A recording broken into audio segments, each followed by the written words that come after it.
So ladies and gentlemen, Likky is about to come on and talk about such a powerful conversation to help you identify your blind spots, okay? The biggest, I've found, the biggest freedom that I've created is when I say, I don't know what I don't know. I don't know what I'm looking for. And when I do that, then I open up massive space for life, universe, people, consultants, coaches, seminars, whatever, to come in and support me. So we're going to be diving into how to identify that and take action and really start to shift that. So stay tuned.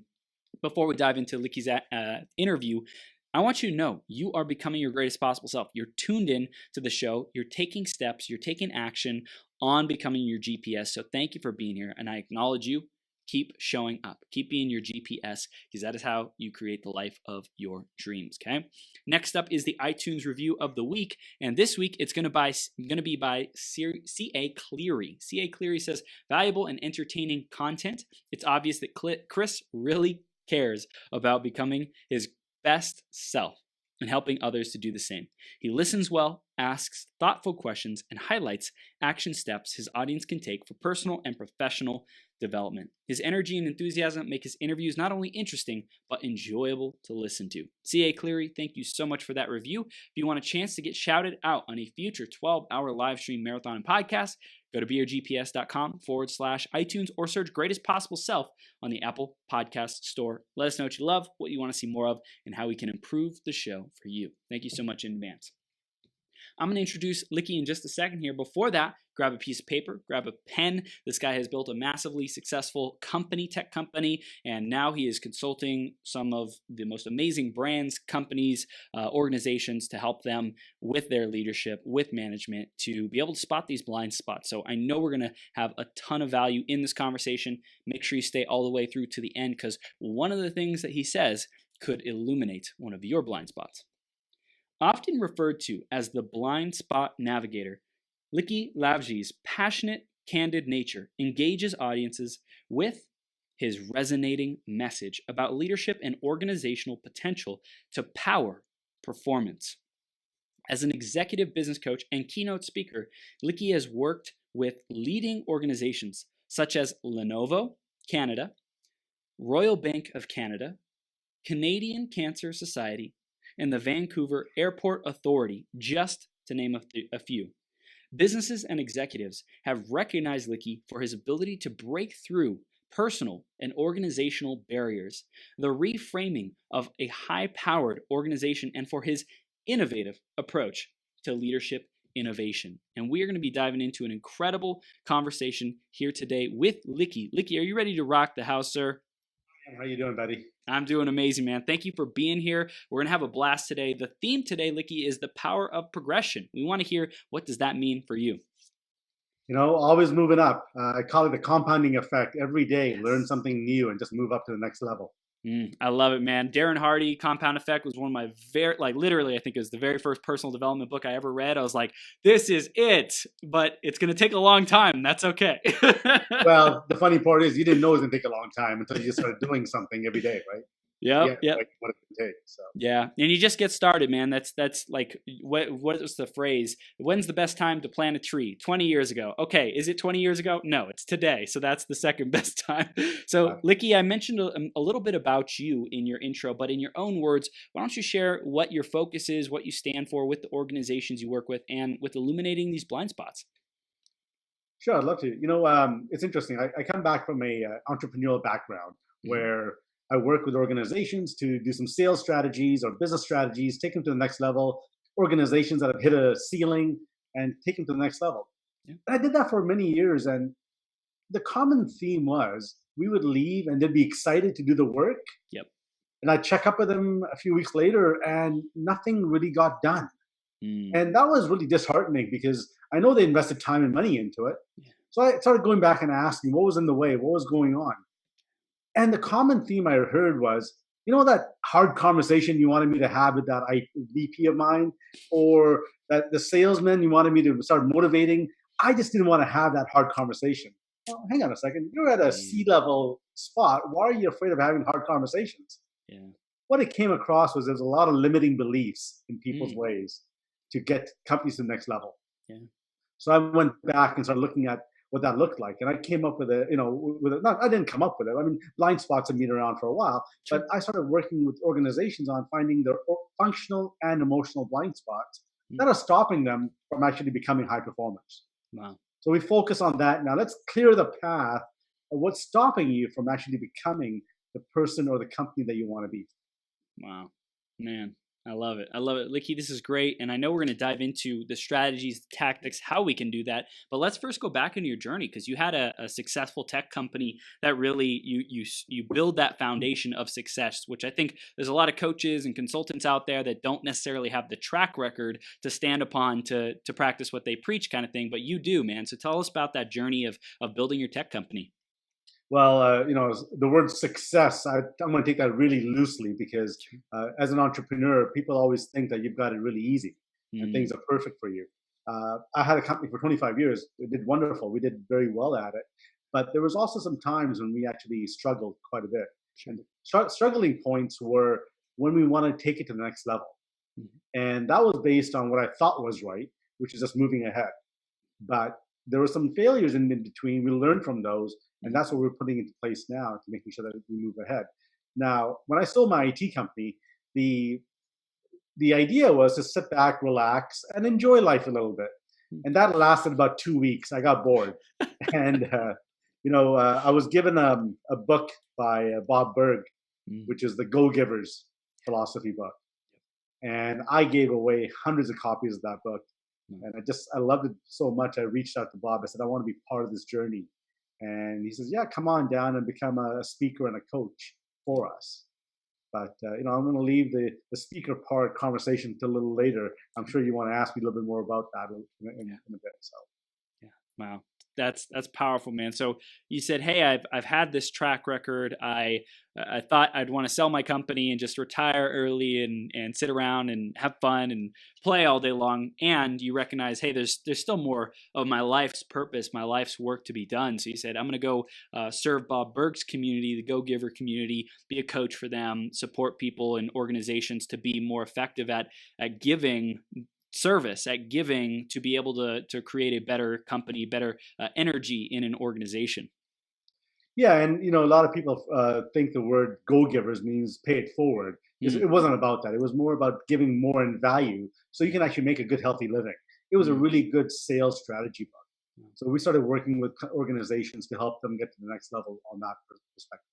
Yeah, I think I heard on one of your interviews with Bob Burg about the distinction between go giver and go getter. And it's like, we want both. You want to be a go getter. You want to be a high performer. You want to go after things. And you also want to give that value and be a great service provider. Exactly. Yeah, we're born. I mean, the people that get up at 5 a.m, check their emails, they're go getters. They want to just be out there. And the people that hold doors open and pay it forward, that's in our DNAs. That's wonderful. But being a go-giver puts both of those things, and then also adds more value into your conversations. So people actually want to do work with you, and they see value in you to provide. Yeah, I love it, man. I want to talk about when an organization is having challenges, they're not performing where they want to.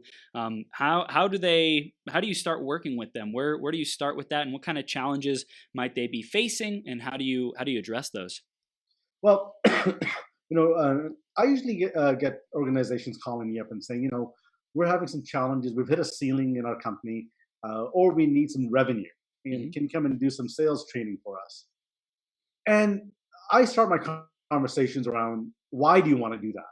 What's the purpose of focusing on sales? What's stopping you from becoming an organization? And where is the limiting beliefs being around sales? Like, what's a big concern? Like, sales is easy to do. Why are you having a struggle? Well, then they'll throw all these ideas. Oh, we tried this, we tried that, we hired this wrong person, and then we don't have the right people here. Okay, perfect. So now I'm hearing a little bit more of the problem as opposed to what the real problem is, right? But if I step back and start sharing a little bit about how I got into this, it might give some perspective to our audience right now to understand where this is all coming from. Yeah. And we usually talk about problems that we know of. There's, right now, you can probably look at me and say, okay, I can see some issues with Likky right now, whatever that is. But the more you talk to me, the more you're going to get to know me, the more you're going to see about me, as I don't see about myself. Hmm. So, I talked a little bit about the speaking and the coaching through Bob Berg. Sure. When Bob Berg said, come on down and let's have a conversation about getting you certified. Mm-hmm. And I said, great, but I can't be a speaker. And he goes, why is that? I said, well, I have a stutter. Now, Chris, do you hear a stutter on me right now? Nope. Oh, okay, that's good. You're a pretty easy audience. I can talk to you. I don't get freaked out. Yeah, there you go, fist pump. But no, honestly, I actually had a stutter for just over 37 years. Man. And that was I don't want to call it disability, but it was a disability for me that didn't allow me to grow myself the way I wanted to. Now, the way that came along was when I was 10 years old, when I immigrated into Canada, my teacher asked me, please share your journey of immigration to our students. And this is 10 years old, right? So I'm excited. And I get up on stage and I start talking. And one of the kids starts laughing. And then the rest of the kids start laughing. And one kid yells, go back to where you came from. Now, when you're 10 years old, you kind of fluff that off, right? Just whatever. Then I started talking more and excited. But then every single kid started laughing and they started chanting, go back home, go back home. Wow. And I got disheartened. I went back in my chair, sat down, and in tears. The next morning I woke up and the feeling of not being good enough, not worthy of life, came into play. And I started the life of Likky with a stutter that moment. Fast forward 37 years, go see Bob Berg and sit through this conversation of go-givers. And the last thing he talks about is receiving, the law of receiving. Anyways, we sit around this table and it was my turn to stand up. And Bob gets up and starts acknowledging me for my good traits and says things like, you're kind, you're gentle, you're very trustworthy. Next person goes, third person goes. And nobody's saying go back to where you came from at this point. They're all saying, good things. And I'm actually in tears, shocked with the words that I'm hearing because I've never heard these words. And Bob says, you've never heard these words? I said, well, maybe a couple of times, but I guess I never listened to those words. Yeah. And I always hold on to the words that were said bad to me. So the next morning I'm getting on my flight back to Vancouver, and it was a flight from Florida to Dallas, and sitting next to the passenger talking away. And we were having this incredible, pleasant conversation. And I realized I didn't have a stutter talking to her. And I was shocked. So we talked more and it didn't come. A couple of words here and there I was stuttering with, but it was actually a very pleasant conversation. So on my flight back from Dallas to Vancouver, I started going on talking to strangers, and the stutter had actually gone. When I got home, I told my wife this, and she goes, yeah, so in other words, you listen to strangers and not me, because I've been telling you for the last 35 years. So what that came to realize was, Likky, your blind spot was not having the ability to listen and receive the good that was coming your way. Wow. And that was a momentous, life-changing experience for me, because from that moment on, I realized if I could hold on to so much and affect myself and my organization, my people around me, by holding on to just a few words for that long, what are people holding on to now? Let's find a way of solving that for them. So I started my journey around working with people around blind spots for that point. Wow, dude, I really acknowledge you, Likky, for the willingness to share this story, because there's so many people out there who have difficult moments, they have difficult circumstances, they might have stutters, they might have self-criticisms that they don't want the world to know about, or they just make it mean that they're less than or not as worthy, and it's totally not true. And no matter what the circumstance, no matter what the thing, we can always show up and do our best. So I appreciate you sharing that. And also the power of having someone who really listens, like Bob did, like everyone in that room did. They were really listening to you, and you were able to listen to their feedback as well and be able to receive that. And from that point, everything transformed. And I want to reflect that into business, because I think oftentimes there might be conversations that are had, leadership might not necessarily hear what is being said to them. And I think if we get trained to be better listeners, then we can really have a breakthrough, man. Oh, for sure. And Inc. magazine actually has a top 10 list of blind spots, and Wow. one of the ones they basically says, being present and listening, and always thinking you're always right. So that's definitely a blind spot that's known to a lot of people. Yeah. And the other one that really is a big concern is how you show up in life. I asked my inner circle, Likky, I asked my inner circle, how do I show up when I walk into a room? And the funniest answer was, Likky, you're a pompous. And I'm going, pardon me? They don't, hang on. You're pompous until you speak. And I go, okay, that makes me feel a little bit better, but that doesn't make sense still. They go, okay, look, listen, when you walk into a room, you're always well dressed and you don't smile, and you just look around like you want to just own the room. And in fact, all I'm doing is checking it out, getting comfortable. Yeah. I never want to be known as pompous. So now when I walk into a room, I smile, especially with my eyebrows. Now I'm actually welcoming and warm.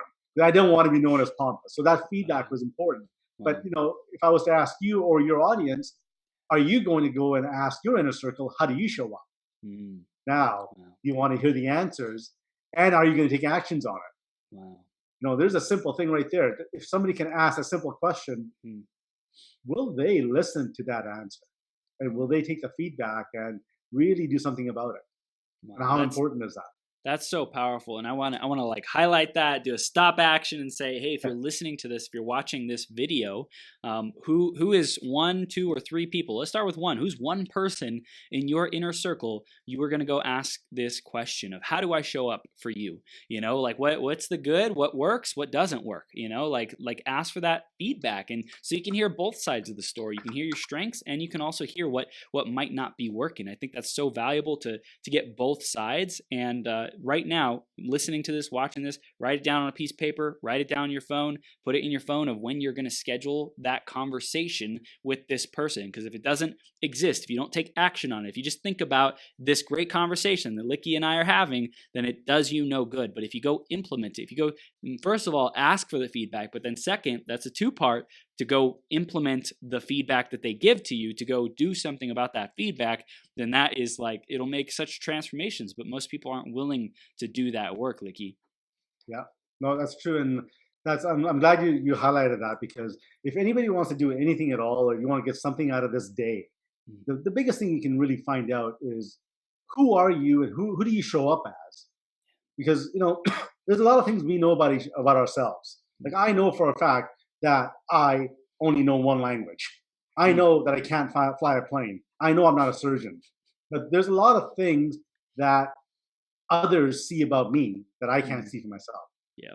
And that's the kind of stuff you want to start finding out, because that's that whole EQ, that self-awareness, understanding who you are as a person really shows up. And then you can start working through that. I use an analogy of, when we're driving or we're walking, we're checking our blind spots all the time, right? We don't want to get hit because we don't trust the other drivers. Now, why aren't we checking for these in our lives? Especially when we want to have trust. We want to trust everyone, and we want everyone to trust us.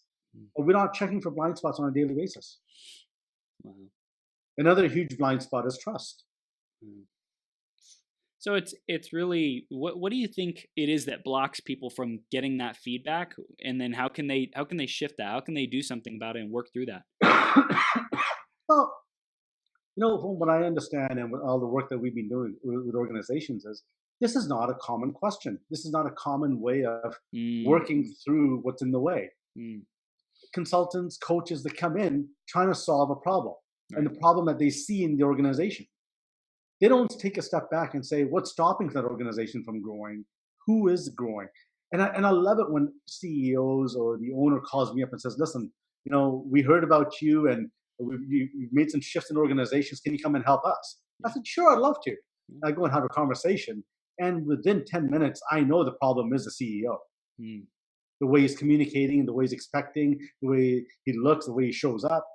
But he doesn't see that. And nobody's had the nerve or the conversations to go back to him and talk to him. So we build that conversation into our routine. What do you think it is that sets you apart from being willing to have that tough conversation and people within an organization or leadership? I don't think we're any special or any different. The only thing that I do differently is I share my own personal stories Mm, about what was in my way of me being a successful person. That's when I said to you, success is very loose yeah. because in 25 years I had a successful company, but I wasn't successful, if that makes Mm, sense. I don't think I treated my people well. I don't think I trusted my organization at that point, my staff, and that's what I learned from all this in those 25 years. So what I bring is what I learned from my own blind spots and discovering them and covering them. We bring those to the table and say, look, if I can do it and I can understand it, and I was able to listen to it and hear it and make a shift in the way I feel, in mm, the way I treat other people, it should be a fairly easy conversation for you. yeah. And what I find is once you're vulnerable and you build that trust, people want to talk to you. So you build the trust with CEOs and leadership by sharing your own personal journey, and then they trust you, and then for them to build a more effective organization and get them to be more effective, produce better results. The CEO also, I think it would be a key ingredient to be a better listener, to share their story, to be more transparent, authentic, whatever the word is that we want to use. But I think it's really listening. It's great for the CEO to share, hey, here's what's going on. But if they don't listen, then it's not going to make a difference because the person's still going to say, well, they're just talking at me again. They're just like, doing their own thing. They don't really care about my opinion or input. And like, we have to be able to listen first. Yeah, exactly. And it's they know what they know, Mm, and we all know what we don't. mm, What we're trying to find in this conversation is what we don't know, what we don't know, and what mm, others see in us.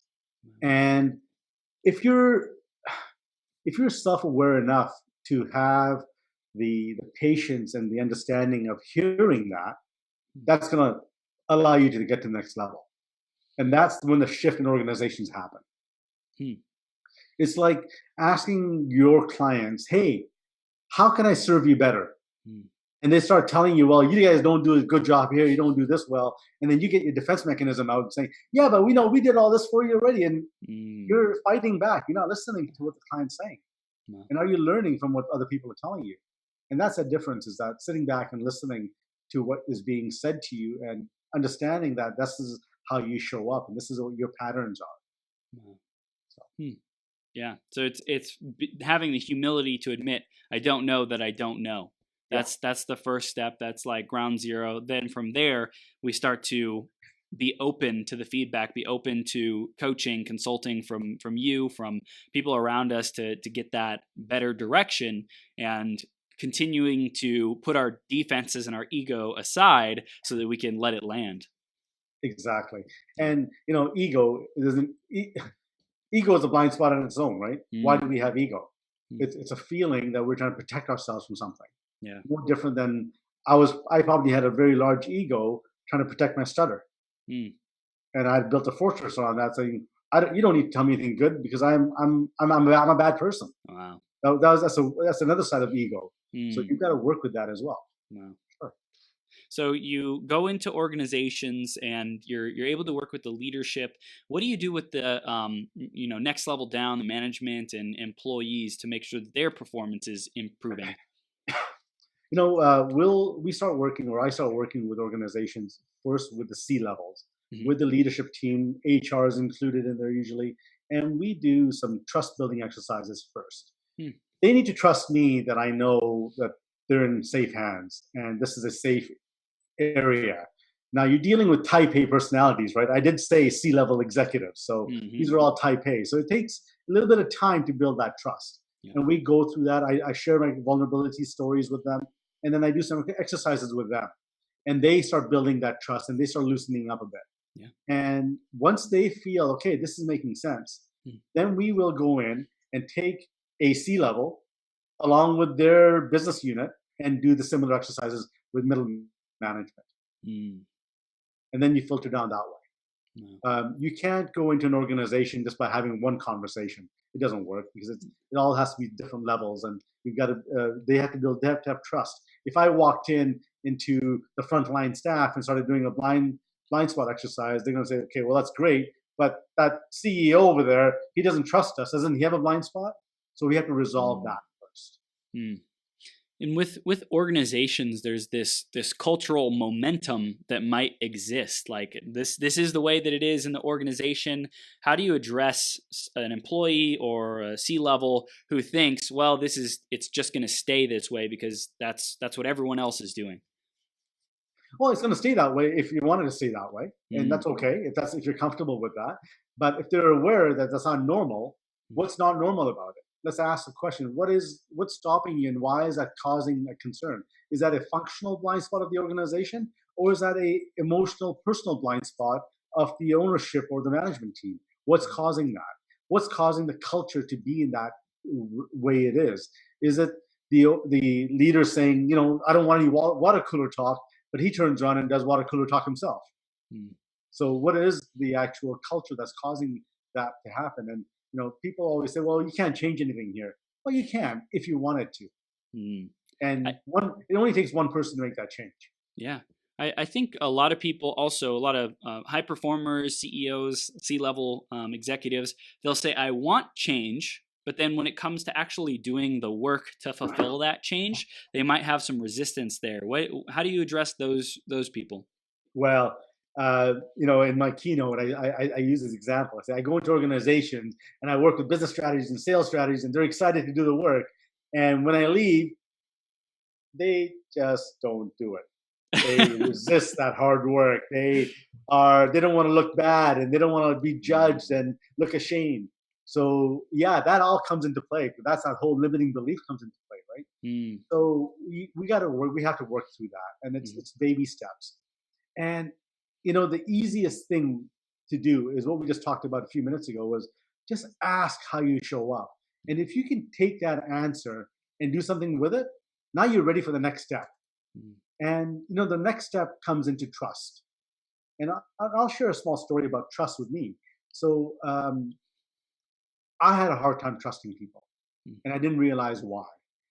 And when I went through a few exercises, I quickly remembered there was a moment when my daughter was 3 years old, and we were on our way to Tofino, British Columbia. It's a beautiful little seaside community, and we'd stopped off for Subway halfway through. And we were with some friends, we were talking, and all of a sudden, it's the corner of my eye, I see the door open up, and I see my daughter bolt out into the parking lot. And you never forget that as a parent. And I ran out the door, ran after her, and all I'm seeing is car coming, and it just screeches right in front of her. And it comes to a stop, just inches away from her. I pick her up, and again, you never forget this moment, but I picked her up, and I said the words which shaped our lives, which is, I'm never letting it go again. Wow.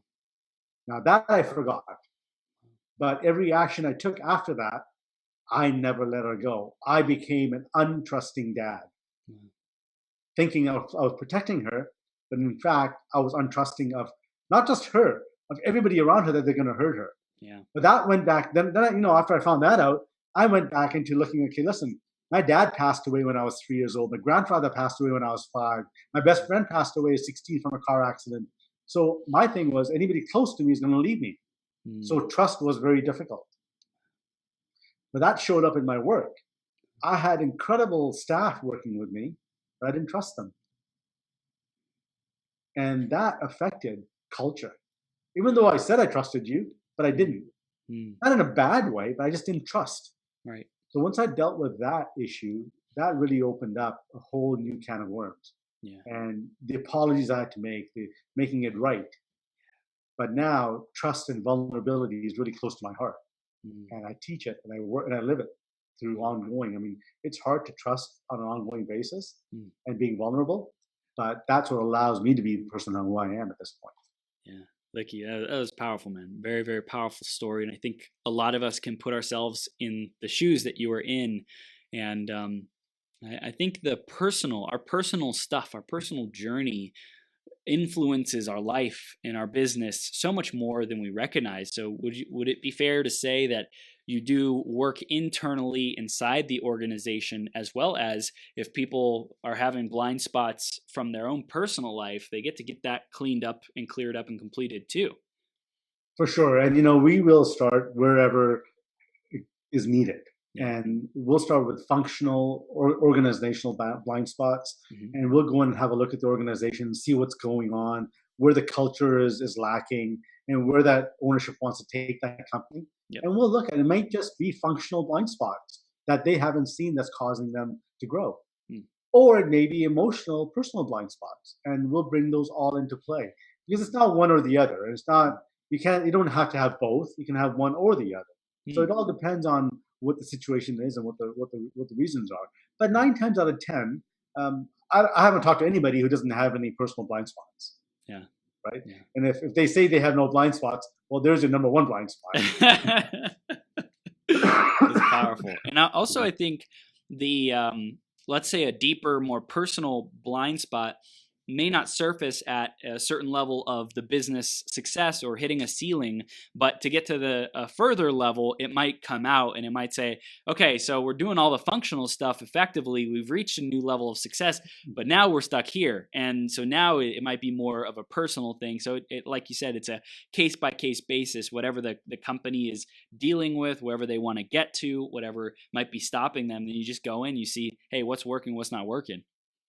Exactly. And, when you've hit a ceiling, the next level up requires additional people, most likely. And the more people you bring into an organization, that communication piece becomes very important. Yeah. Now, when you're talking to 2 people, there's communication back and forth. When you bring a third person in, that's a 3-way communication. When you bring a 4th person in, that just gets really messy.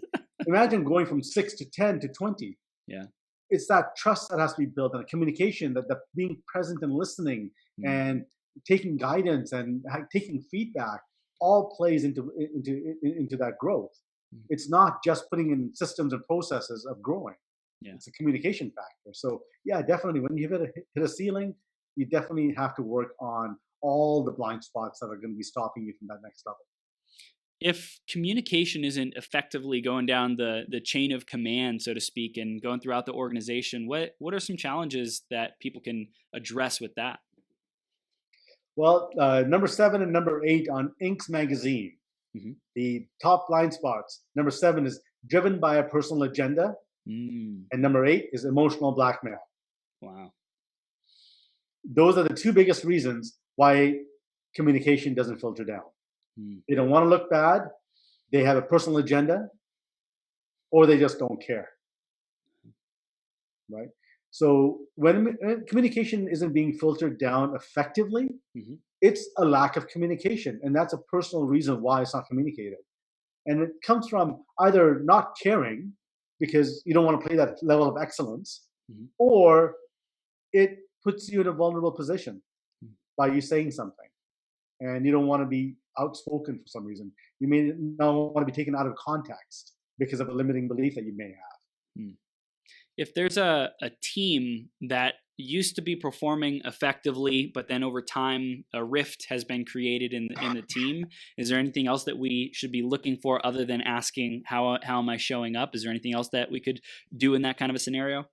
Well, when that happens, one of the practices that we take when we go into organizations, we do a one-on-one interview with every single staff member. And in that interview, we ask questions like, what's changed? And why has it changed? What's in the way? And you hear 10 different answers. So you hear very similar answers from 10 different people. Yeah. Then you know what the issues were, but they're afraid of saying it out loud. Everybody knows when there's something that's changed, they all know what the problem is. They are just afraid of saying what it is because they're afraid of their job or looking bad or whatever their reasons are. But on a one-on-one, it's funny. It's like, I've got a white couch behind me, and it's almost like, this is laying on a white couch and tell Likky all these issues that we're having. And on a one-on-one, people seem to open up, and that's okay. That's what we're there for. Yeah. Well, I think usually a culture of people not being able to share, not feeling like they're listened to, not feeling trust. you have to first build it in bite-sized pieces. So if there's someone who's able to come in who's a objective, third party, so to speak, and able to just be that safe space for them, I think that's really valuable, man. Yeah, exactly. Yeah. And it's a lot of fun when people start opening up, because now you can see them, when they're opening up and talking to you, being real. If they're being real, they really care about their organization. They really care about where they want to be, and they want to make that shift. And then that's when you see things just blossom up. I know that with the culture of sharing, vulnerability, Brene Brown talks about vulnerability a lot, authenticity. With your coaching, consulting, how do you draw the line between sharing what's on someone's mind and being vulnerable and authentic, and like kind of going over the line and sharing too much and being too personal in a business environment? Well, it's our questions are very guided when we start talking about sharing, and we'll ask specific questions. And when it starts going personal, we'll let the leash will be a little bit longer. Sure. We'll play with it a bit, but we'll bring it back in again if we find that it's getting out of context. Because it's not a free for all, just a share. It's a conversation that we have, and we allow that to happen. And there's some strict guidelines in our conversations.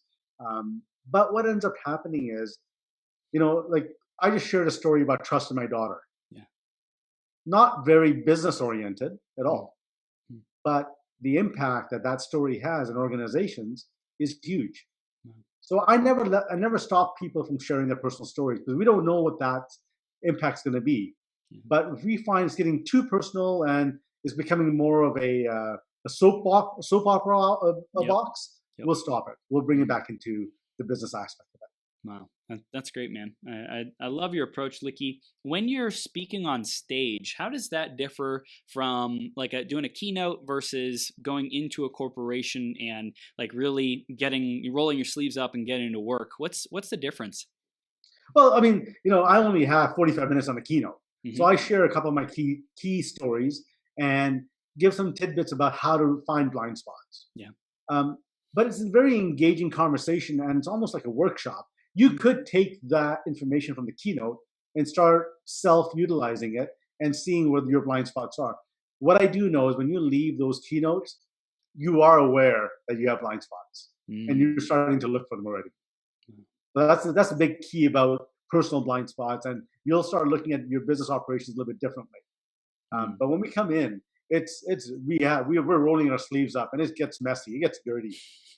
There are times that people says, "Okay, we need a break," and I totally get that. And then we come back in again, and it takes it. But a 3 or 4 hour workshop on looking at blind spots is emotional. Yeah, it gets you down, it gets wearing down. But when we leave, that relationship with those 3, 4, 5, 10 people becomes stronger. And that's what we love to see before we leave. Yeah, that's great, man. I think that a lot of organizations, C-level executives who are listening to this can say, hey, like it would be beneficial for Likky to come into our organization and help create a better dialogue. What are some other benefits when you come in, just so that they can be clear on, who's a good fit to bring you in, and maybe if they're not yet ready, or if they're not a good fit, how do you know who to work with? Well, we get brought in right now by 2 different types of clientele. One of them is they're going through a change management of some sort, and it hasn't gone well. So we get brought in to do a mindset shift of that change management, going back to the reasons why we're doing change management, and then figuring that out.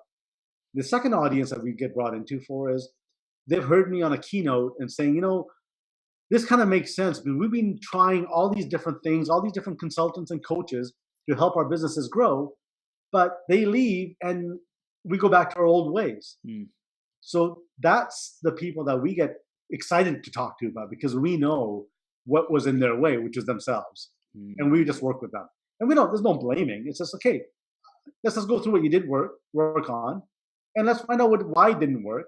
And that gives us an idea of what to work on with you. Because we'll take even, you talk about peeling the onion, peeling the layers off the onion. Yeah. We're right down to the raw onion. That's it. And then we'll start layering it back in again. Wow. So you have to create that you have to create a safe space so that people can open up, so that they can just be real and transparent first before any progress is able to be made. Yeah, and we never go in thinking that we have the solution. We go in just sharing stories and asking you to share some of your concerns that you have. And we'll bring some blind spots to light that come up if you want to hear them. Yeah. And then we'll let you make a decision that, yeah, you know what, that kind of is a concern for us. Yeah. Just another analogy that I use is when I work with the CEO, and he calls me up and he says, listen, I'm not having a problem. I go, what's that? He goes, listen, I get up at 4 every morning and I'm sending out all these emails and my team isn't responding back by 8 o'clock. I go, well, really? So are you expecting them to? He goes, well, yeah. I said, do they know that? He said, well, I'm up at 4. Why aren't they? Wow. So that martyrism comes into play a little bit, right? That I'm doing, how come they're not doing it? But you haven't expected it. You haven't communicated it. If you want it, then you need to communicate that when you hire them, first of all, not after the fact. and then find out, why is it important to have that email sent to you by 8 o'clock? Is it for your own personal gratification, that you feel that things are getting done because you don't trust people?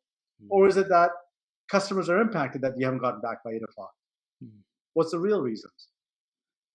And we break that down.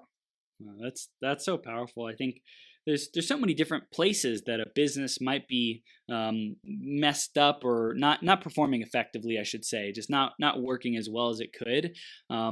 If a C-level executive is looking at their business, how do they know what is the cause of it all? Is it like the one-on-one interviews you do? I know that's probably the most beneficial thing that could help them. But in terms of looking at their own business, how would they start to discover that blind spot?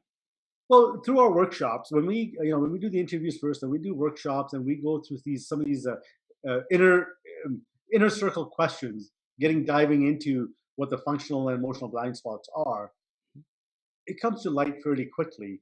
And we actually go through an exercise where we ask the leadership team to share what's the one thing that the other person or people can start or stop doing that they don't know that they're working on. Now, if you have a room of 6 people, you're hearing 5 different things that they want you to start or stop doing. And if you find there's a common theme, I'm hoping you'll pick that common theme and start working or stop doing on that. So we get right into it in the first session about some of these blind spots other people are seeing. Again, none of this is bad. Like we did a session yesterday with a client, and for one of the guys, it was just have lunch with us more often in the lunchroom. That was simple. That was it. It doesn't mean that you're this bad person and we're going to tell you what's wrong. No. A simple thing like having lunch with us allows that culture to get built a little bit more. That's it.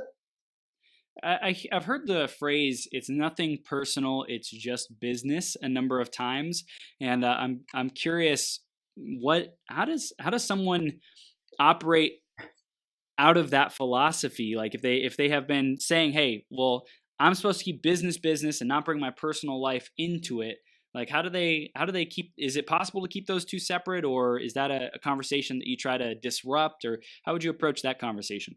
Well, okay, so blind spot has 2 initials. It's called BS. Okay. Yes. So I call BS on that. Yep. Okay, because when you say it's not personal, it's just BS. It's just business. Yeah. It's BS. Yeah. It is personal. You want to say it's personal, so just say it.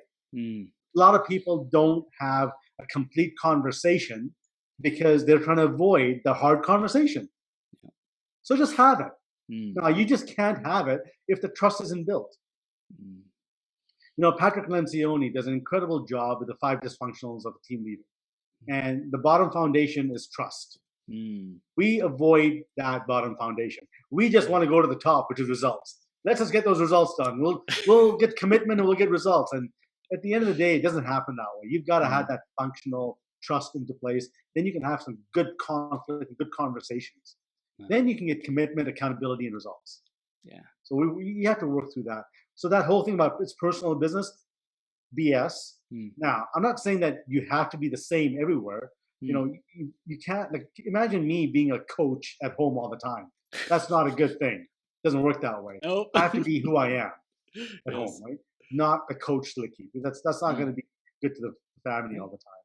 So you can't mix the two, Mm, but you can't say this is not personal when it actually is. mm. When you got something in your mind, just say it. Yeah. And I think the cross-disciplinary approach of, hey, if I need to be the janitor and take out the trash, if that's what's required of me, I'm not too low to do anything. And if I need to do an executive role, then I'll step up to that. And it's like having those team players. And when we're at home or with our family, it's like, hey, what does the family need? What role is most needed right now so that we can be happy, successful, prosperous, and all get along? Yeah, exactly. You know, Todd Herman has a book called The Alter Ego. Hmm. And the alter ego is having multiple egos in different parts of your life. You've got your business ego, you've got your Mm. sports ego, you've got your family ego, you've got your friendship ego. Hmm. And they all have a different ego. You Yeah. know, imagine a military sergeant not having a home ego. Not going to work, No. right? Not going to work at all. So you've got to do that. You have to do that. And, you know, we talk about baggage and we talk about personal and business. You know, I do an exercise with organizations, and I used to do this in my IT company. On the Mhm. front door of my door, the entrance, I used to have a sign that says, leave your baggage here. Mm. So when you're coming from home, the idea is leave whatever happened at home. Yeah. But it's hard to do that. Yeah. So we had another part of that rule was you have to go and say hi to everybody in the organization, and you come and say hi to me last. Mm. Because I want to see your body language. I want to know exactly how you are. Mm. If you have a problem, let's sit down and talk about it. And then vice versa. When you're leaving, you come and see me last and say bye to me. Because if you've got an issue at work, I want you to leave it here. Leave Mm. that baggage of work here, and then you go home and have fun. Mm. But that takes some self-discipline on the owner's perspective, the manager's perspective, saying Sure. that you really care about the individual. And when you care about them and you trust them and they trust you, that communication is there. And then you build an incredible culture from that perspective. Mm. I could see a potential challenge with that if everyone wants to share and keep sharing and take up executive's time. How does that executive enforce boundaries and say, here's what I'm able to give, here's what I'm able to share with you, and here's what it crosses the line? Hey, Chris, you know, I think you and I are pretty good mind readers. If I came up to you and said, "Hey, Chris, how's it going, man?" You know something is wrong. Yeah. Yeah. You'll stop whatever you're working on and give me the time of day. Mm. And we have, as leaders, we have the the right, and we have to. That's our role, Yeah. is to empower and embrace our employees. Yeah. If we can't make time for the people that are struggling and having a hard time, Mm. then we're not being good leaders. Mm. So saying that, yes, there are those drama queens that are having issues in organizations. Yep. You need to resolve that. You need to find out what the reasons are, and they've got some blind spots we need to work on. And they're the first ones we need to get in front of people like myself and work through those blind spots, because stop bringing that drama into the office all the time. Yeah. And if that's making you feel better, just deal with it. So yeah, you know, your question on how do you maximize your time? It takes 2 seconds to say hi, Mm. but you don't need to stop and say, "Hey, how's it going? What did you do last night?" None of that all the time. You Mm. can read by body language if there's a problem. Yeah. Yeah. I know that's been a challenge for me. I love that what you said right there is so powerful, because for me as a leader, I say, hey, I want to build a relationship with my team, with the people who do work for us, and like I'm saying, okay, how much do I pour into them and their lives and make sure that they're having great lives, and how much do I just say, hey, here's the work that needs to get done, let's get it done, and keep moving forward. And for me, it's been a challenge because I say I'm not doing enough of the personal touch to build that relationship with them. And I think that's probably a not enough conversation that I've had for longer than just working in business and as an entrepreneur. But I know that's been a conversation for me too, man. So I appreciate you sharing that. Like, you don't always need to ask, hey, how was your weekend and all these things, and stay there for 15, 20 minutes. It's Yeah. like, just listen and be present to how they're showing up. Yeah, and just make some eye contact, and you can tell right away, you know, if they're not doing well, or and at that point, you know, just say, look, you know, I don't have time right now, but let's go grab a coffee today. Mm. and let's spend 10 minutes and have a coffee or something. And that'll give them some time to recover if they needed to, or make that time and make them feel important. Yeah. In terms of giving our team directives to grow themselves, personal development, education, so that they can be their best selves, how do we go about doing that as leaders to make sure that they're optimizing their performance without like being too much, so to speak, or pushing them away by saying, hey, here's the training and development that I want you to do so you can be the best version of yourself? No, get them to come and see me. That's it. Their life is solved. No, there isn't one thing. And recently, I wrote a blog, and it really lightened me. It was all about the compounding effect, And it was my own compounding effect, because I remember in 2012 I did a personal development course, and I thought that was the best thing in the world. And then a week later, I read a book. I go, what a great thing! And I was just learning so much because I was open to personal development. Yeah. And it wasn't the one thing, but it was multitudes of conversations and books and coaching sessions and counselors and keynotes that I heard. Yep. All of that comes into play. You just have to be open to change. And if you see that you have employees that are open to some change, then guide them to the right way. Lead them towards some books. Lead them towards me. Lead them towards some personal development sessions out there. Yeah. Whatever that takes, whatever you believe in, lead them through that. But they have to be open to it. Yep, absolutely, Likky. I love it, man. I want to begin wrapping up the conversation with some final takeaways about blind spots and what we've talked about in the conversation. If there's anything that we didn't touch on yet, let's bring it home, man. Okay, well, there's 5 things that I work on when I work on blind spots. Okay. And how do we find blind spots? First is ask for feedback from your inner circle. And a couple of questions that I ask people. Look, here's a simple one. How do I show up? We talked about that. Yep. How do I come across to others? How do I control my emotions? Do I inspire or motivate you? What do I always say that bothers you? Right? Some simple things. Now, we can send this information out to your audience as well. So, and then it's the patterns. First is feedback. Now, what are your patterns? What are some of the conversations you try and avoid all the time? Money, past relationships. What normally gets you angry? How do you react when somebody cuts you off in traffic? Do I always hold the door open for others? Do I expect the whole door to be held open for others? Here's some of the patterns that will make you understand what those things are. Then there's some actual trigger points that come from your past, right? Then I say things like, think about your first memory, your bad memory, your most recent success, your most recent challenge. I go through this exercise with them, and it starts bringing up all these trigger points as they realize why they are the way that they are. And then the last 2 things are, these are action items. Okay.